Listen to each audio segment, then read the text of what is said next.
look at all the bad stuff that they did. That's why I don't want to. That's why I hate America, and I don't want to stand for its values. Right? We say that now. We even go so far as to protest a flag. You can do what you want. I'm not here to tell you you're wrong for doing that. That is your prerogative. My job is to preach to you to make sure you understand what you're protesting. Okay? But let me say this.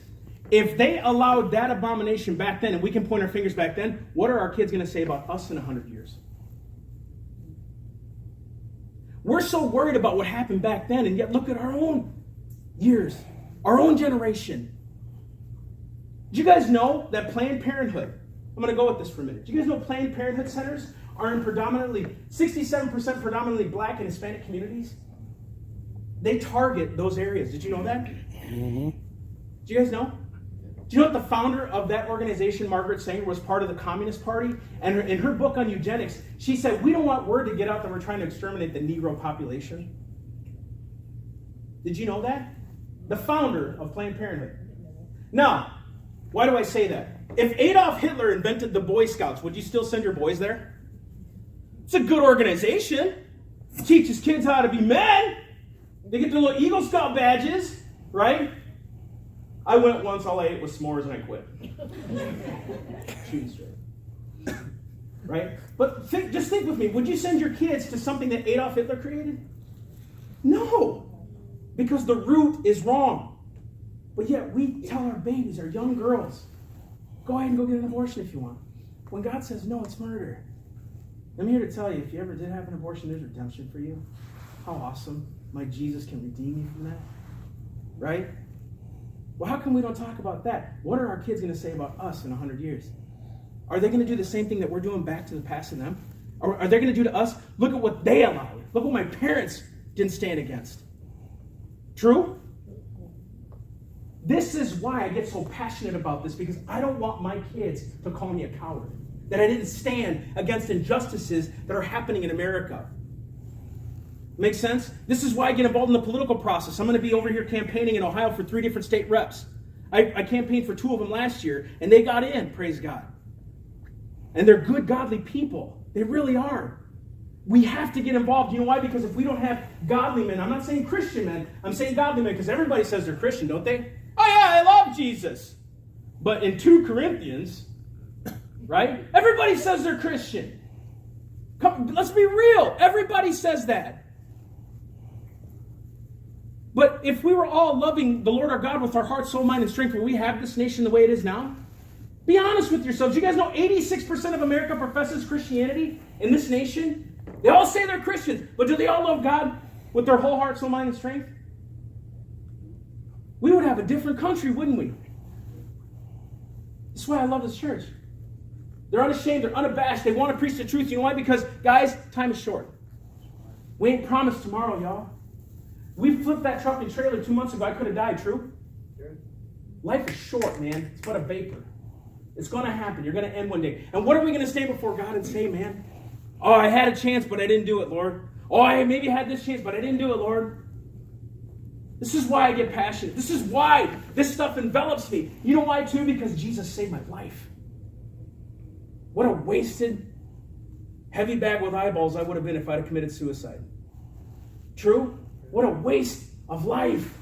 Do you guys know that by me being saved, we've been able to preach in over 300 high schools? Isn't that freaking awesome? Or being in music videos and traveling and talking to kids and mentoring kids, right? Or I'm visiting an orphanage next week in Guatemala. I've been going there twice a year for the last 3 years. Isn't that awesome? God can use you to do these things. You don't need a ministry to do that. You already have a ministry in you. Amen. Some of us are asking ourselves, what do we got to do? What do we got to do? Can I just look next door? Or clean the church or something. We can all do something. If you have a business in this room, what an influence you can be in society. If you guys play sports or if you guys coach, what an influence you can be in society. There's so much you can do right now. And guys, there's no real way to do this. You just do it. You just do. That's what's cool about God's work. You just do it. Nike stole it from God. It's a joke. Right? This is William Blackstone. Remember when I said he wrote these 4-volume works in the commentaries? He said, man must necessarily be subject to the laws of his creator. This will of his maker is called the law of nature. Man's got to be subject to God's law, he said. And this law is called the law of nature. He said this law of nature is, of course, superior to any other. In other words, what he's saying is, whenever a law is enacted, he says this in the next quote, no enactment of man can be considered law unless it conforms to the law of God. So what he's saying is, any laws that are enacted today that don't conform to God's law, his 10 commandments, they can't be law. That's what he said. Can you guys think of some laws that have been enacted in this nation and states that don't conform to God's law? So according to Blackstone and according to the founders who wrote these laws, are they law? Crazy, isn't it? But we're told it is. But we're told, right? I'm going to keep going here because I've got a lot to cover. This is the Declaration of Independence. Now, I want you guys to repeat this with me. We hold these truths to be self-evident. Hold these truths to be self-evident. Stop. That word self-evident. We named it self-evident, this ministry, because of this reason. That word self-evident in kid terms today means duh. We hold these truths to be duh. All men are created equal. To them it was common sense. All men are created by God equally. There's no one above anybody else, no matter your social stature, no matter how much money you got, no matter who you are. You just preached it this morning. God doesn't care. He's not a respecter of persons. You're a person created in his image. Okay?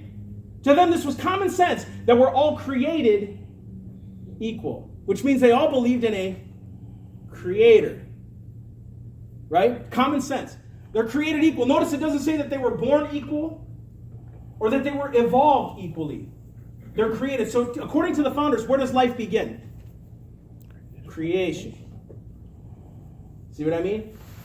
Anybody that ever has an abortion argument with me, just say, look at what the founder said. They said it right there. You're breaking the law. You're breaking the law.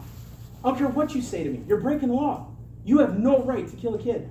No right to kill a baby. You have no right to take life. Folks, can I be real with you? If we can tell people when life begins, eventually we'll tell them when life ends too. I promise you that. You don't believe me? Just 70 years ago, we stood in World War II fighting against a tyrant who said who could die and who could live. That was just 70 years ago, y'all. Or you ever heard of Fidel Castro? You ever heard of Hugo Chavez? You ever heard of these other dictators? But they could just slaughter their people. Do you know that China, since the beginning of the century, had murdered over 60 million of its people by starvation? We don't think it can happen here. Are you kidding me? If we allow it to continue the way it does, it will happen again. This is why they wrote these things, so that it wouldn't happen again. This is why God gave us rights, so that it wouldn't happen again. This was the first government ever created where man could think for himself. He didn't need a government to tell him what to do. Isn't that awesome? That's awesome to me. That means I could preach. Because you know what I heard for the last 12 years was separation of church and state. You can't go into colleges and high schools and preach. You're violating separation of church and state. Really? I'll give anyone in this room $100 to show me where that is in the Constitution. Or the Declaration of Independence or the Bill of Rights. I promise you, I have a $100 bill in my pocket. I will give it to you if you can show me where that phrase is. It's not there. Isn't that awesome? You know why I study this stuff? You know why I study this? Because I have the freedom to preach. And they're telling me that I don't. And God says, yes, you do. And they wrote it in the First Amendment. Well, let's continue. They're endowed by their Creator with certain inalienable rights, and among these are what? Liberty and the pursuit of happiness. The pursuit of happiness. And when I preach on a message on the pursuit of happiness as well. But here's another one here. Wow. All right, I memorized this one too. This is the Massachusetts Constitution of 1780. Okay, listen closely. This is just their preamble. It's still in their Constitution. You guys remember what I said about your Constitution acknowledging God?